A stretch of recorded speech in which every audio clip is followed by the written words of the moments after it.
Celé naše debničkovanie funguje tak, že máme svoj e-shop a zákazník si môže na našom e-shope vyklikať, čo si praje, čo by chcel.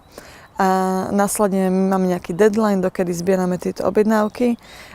Je to stále deň pred rozvozom, takže my vlastne deň pred rozvozom až vieme, čo je objednané, pošleme naše objednávky našim farmárom a dodávateľom a na nasledujúci deň ideme po to všetko.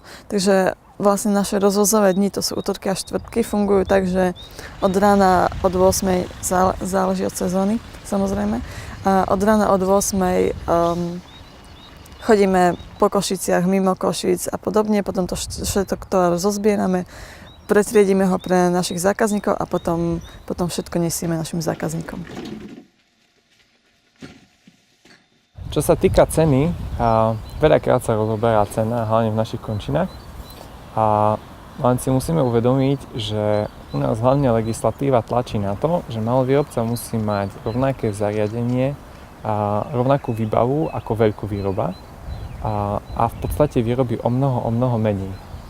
Takže jeho náklady na konkrétny jeden výrobok sú väčšie, tým pádom je aj cena väčšia. Ale my si myslíme, že to má hodnotu, po ľudskej aj po tej kvalitnej stránke, teda kvalitatívnej stránke. A v podstate vyberajú si to ľudia, ktorí to chcú. Tu sa to nedá nejak na silu presvedčiť ľudí, že sa oplatí investovať do kvality a nájdú sa takí ľudia, ktorí to naozaj chcú. Čo sa týka logistiky, tak vlastne my sme zlepšovali úplne od začiatku, od prvých objednávok, ktoré sme písali na papier, až po súvislý export vlastne všetkých objednávok a po to, ako to čo najjednoduchšie a najefektívnejšie dať vedieť všetkým dodávateľom, ako to čo najjednoduchšie a najefektívnejšie pozbierať, čo môžu nám nejak pomôcť pri dodávaní tí sami výrobcovia, že majú cestu smerom ku nám alebo podobne. Takže logistika sa nedá popísať do detailov. To, čo je potrebné pri logistike, zistí človek, až keď ju robí a skladá sa z mnohých detailov. Proste od zbierania dát, aby boli pekné, čisté, až po ich spracovanie, až po odoslanie, až po vytlačenie, až po skladanie. Skladá sa z mnohých detailov, len to nie je tak vidieť. No. Niektoré veci by bolo pre nás jednoduchšie logisticky uskladniť, nie po to chodiť každý útorok a štvrtok. Takže tam je ten rozvoj. Môžu na tom prežiť dvaja ľudia. Je to náročné, lebo by bolo potrebné, aby to robilo viacero ľudí. Je to veľmi veľa práce, ale u nás stále rastie ten trend za lepšími potravinami, takže v podstate rastieme aj my a určite sa to dá a určite je to správna cesta ísť takto.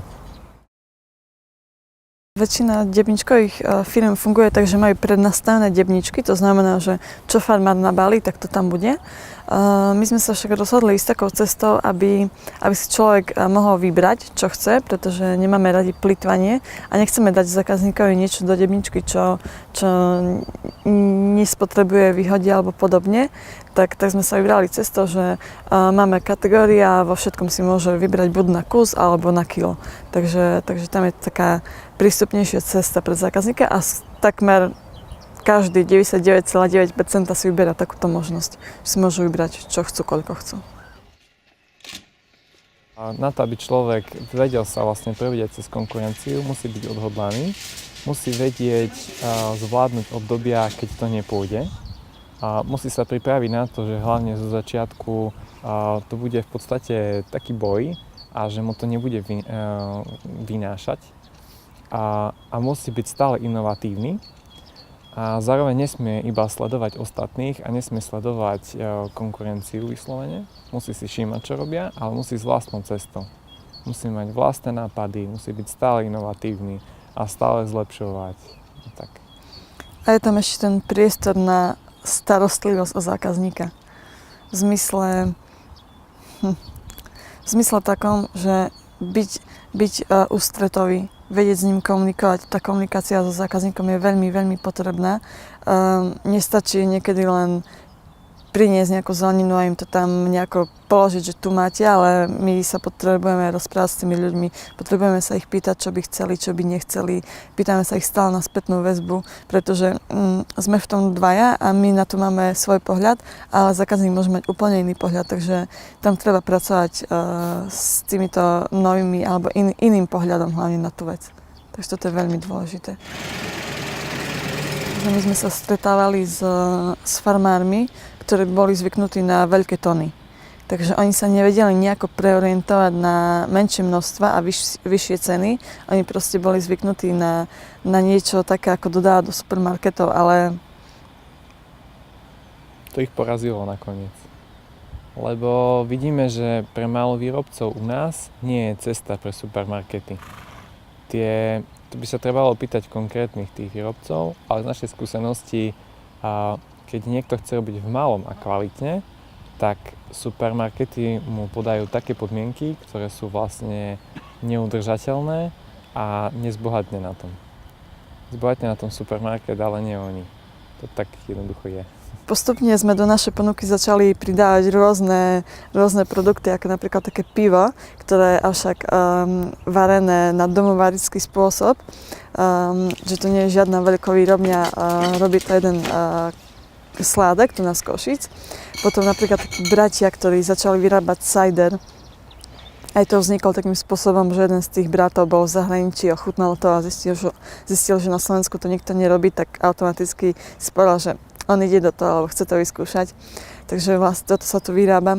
A postupne sme začali pridávať napríklad macerované sirupy. Sú jediní na Slovensku, ktorí macerujú, to znamená, že nevaria svoje ingrediencie, ale ich len luhujú mesiac vo vode a tak dostanú z toho tie výťažky a tú chuť. My hlavne vidíme tie trendy, čo sa týka nových plodín. A potom už sa aj občas stane, že dáme naspäť tomu pestovateľovi vedieť, že nech tento rok otestuje taký a taký, aby sme to na ďalší rok potom mohli dať normálne do predaja a aby to išlo. Lebo častokrát pri našich pestovateľoch je problém v tom, že sú veľmi konzervatívni v tom, čo pestujú. Proste keď celý život pestovali hrozne veľa zemiakov, tak pestujú hrozne veľa zemiakov, ale napríklad konkrétne pri zemiakoch je klesajúci trend predaja zemiakov a konzumácie, lebo prichádzajú nové plodiny a ich treba naučiť, že jednoducho sa neoplatí z hlavou proti múru a že by sa mali trošku preorientovať.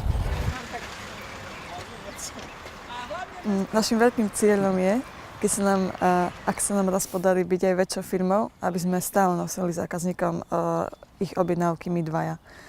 Pretože nechceme stratiť ten kontakt s nimi, lebo je naozaj veľmi dôležitý. A už po tých 2,5 roka vozenia týchto objednávok už máme s niektorými taký vzťah, že presne viem, že keď príde sezóna brinze, tak viem, komu sa mám ozvať, komu mám napísať, tu je brinza alebo niečo také. A ten vzťah je veľmi dôležitý. Dôležitou činnosťou je logistika a druhou veľmi dôležitou činnosťou je marketing. A v podstate v tom marketingu podať ľuďom zrozumiteľne a jednoducho tú kvalitu a hodnotu lokálnych potravín a vysvetliť, že sa to v podstate oplatí, že sa to oplatí aj pre zdravie, aj pre mikroekonomiku. Takisto sme zistili, že pre náš marketing sú veľmi dôležité naše vlastné fotky. A ja osobne pripravujem aj recepty na našu web stránku, takže pokiaľ tam niekto príde a uvidí nejakú petržlenovú polievku, tak má záruku, že som ju robila naozaj ja. A zhodou okolností práve včera mi jedna zákaznička túto polievku chválila a je také veľmi pozitívne, keď viem, že niekto naozaj použil môj recept, takže tam vidíme aj to reálne zúročenie našho marketingu. Predstavujeme konkrétne zákazníkom a domácnostiam jednotlivých tých výrobcov, ich osudy aj ich výrobky. A snažíme sa im ukázať, aký je rozdiel medzi kvalitnými výrobkami a nekvalitnými. Veľmi často veľkovýroby potrebujú znížiť náklady na výrobu a tak. A zhoršuje sa vlastne zloženie. Paradoxne pribúdajú rôzne zložky, ktoré tam nemajú byť. Pri malovýrobách, keď chce prežiť malovýroba, musí si udržať kvalitu.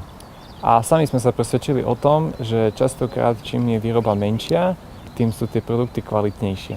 A čím viac rastie, tak tým sa potom kvalita zhoršuje.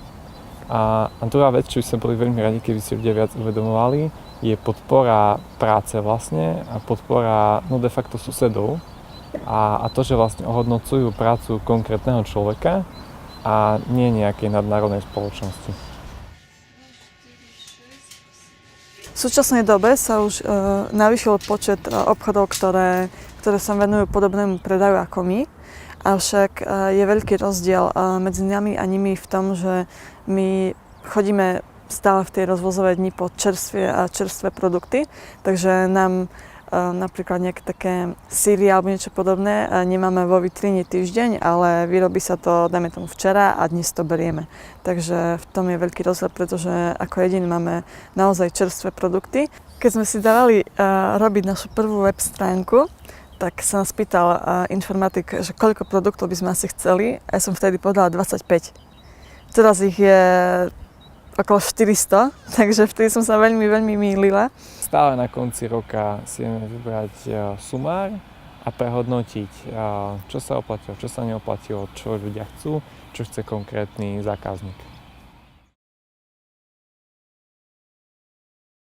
My za nás by sme určite povedali, že ak je tam možnosť alebo príde nejaký nápad, tak sa treba pustiť aj do podnikania napríklad.